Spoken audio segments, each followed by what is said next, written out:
మంగళవారం అనే ప్రత్యేకత మన వారపు రోజుల్లో ఉంటుంది. అయితే మంగళవారం కొన్ని పనులు చేయకూడదు అంటారు. మరికొన్ని పనులు చేయాలి అంటారు.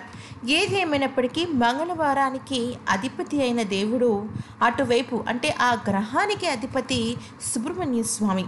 సుబ్రహ్మణ్య స్వామి అనుగ్రహం ఉంటే కుటుంబ సమస్యలతో పాటు ఆరోగ్య సమస్యలు, అలాగే వాళ్ళ ఒక ఉద్యోగ సమస్యలు, వ్యాపార సమస్యలు, ఇక పరోక్షంగా వాళ్ళకి డబ్బు సమస్యలు కూడా పూర్తిగా తొలగిపోతాయి. విషయం ఏంటి అంటే చాలామందికి పిల్లలు అంటే సంతాన భాగ్యం లేక, లేదా మొగుడు పెళ్ళాల మధ్య విపరీతంగా దెబ్బలాటలు రావటం, లేకపోతే కుటుంబంలో మాట పట్టింపులు వచ్చి కుటుంబం దూరం అయిపోవటం, లేదా చాలా కష్టపడినా కూడా డబ్బులు రాకపోవటం, ఇలాంటి సమస్యలు ఎన్నో ఉంటాయి. అందుకని రేపు మంగళవారం ద్వాదశితో కూడుకున్న ఈ రోజున అంటే ఏప్రిల్ 16వ తేదీన చక్కగా ఎరుపు రంగు వస్త్రాలు స్త్రీలైనా పురుషులైనా చిన్నపిల్లలైనా ఎవరైనా సరే వేసుకోవచ్చు.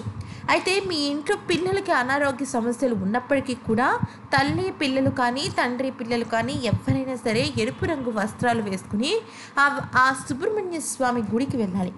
గుడికి వెళ్ళిన తర్వాత 2 ప్రమిదలలో చెరొక 3 ఒత్తులు వేసి నువ్వుల నూనెతో దీపారాధన చేయాలి ఆ గుడిలోనే.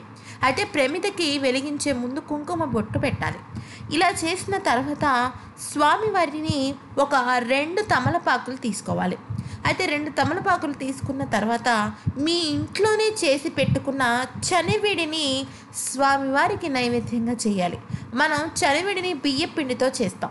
బియ్యపిండితో చనివిడి చేసి సుబ్రహ్మణ్య స్వామికి సమర్పించడం ద్వారా, అంటే ఉదాహరణకి సమస్య అనేది మీలో ఉంటే, అంటే మీకు సంబంధించిన సమస్య ఉంటే మీరు పెట్టడం, లేదు పిల్లలకు సంబంధించి అయితే పిల్లలు పెట్టడం, ఎవరైనా సరే సమర్పించేటప్పుడు 2 తమలపాకులు తీసుకుని దానిలో కొద్దిగా చనివిడి ముద్ద, అంటే మీరు ఎంతైనా పెట్టచ్చు, చిన్న ముద్దైనా పెట్టచ్చు, బియ్యపిండి అలాగే తీపి పదార్థం కలిపిన చనివిడి ముద్దను తమలపాకులో పెట్టి సుబ్రహ్మణ్య స్వామికి ఆరాధించడం వల్ల, అంటే నివేదన ఇవ్వటం వల్ల మీకున్న సకల కష్టాలన్నీ తొలగిపోతాయి. మరి ఇది ఎప్పుడు ఇవ్వాలి, ఏ సమయంలో ఇవ్వాలి అంటే ఏ సమయంలో అయినా ఇవ్వచ్చు. కానీ మనం ఈ రోజున అంటే ఈ మంగళవారం రోజున ఏదైతే చనివిడిని స్వామివారికి సమర్పిస్తామో ఆ రోజున అస్సలు నాన్ వెజ్ని అంటే మాంసాహారాన్ని భుజించకండి. అలాగే పిల్లల చేత కూడా చాలా వెజిటేరియన్ ఫుడ్ అంటే శాకాహారాన్ని తినిపించండి. మీ ఇంట్లో అంతా మంచి జరుగుతుంది.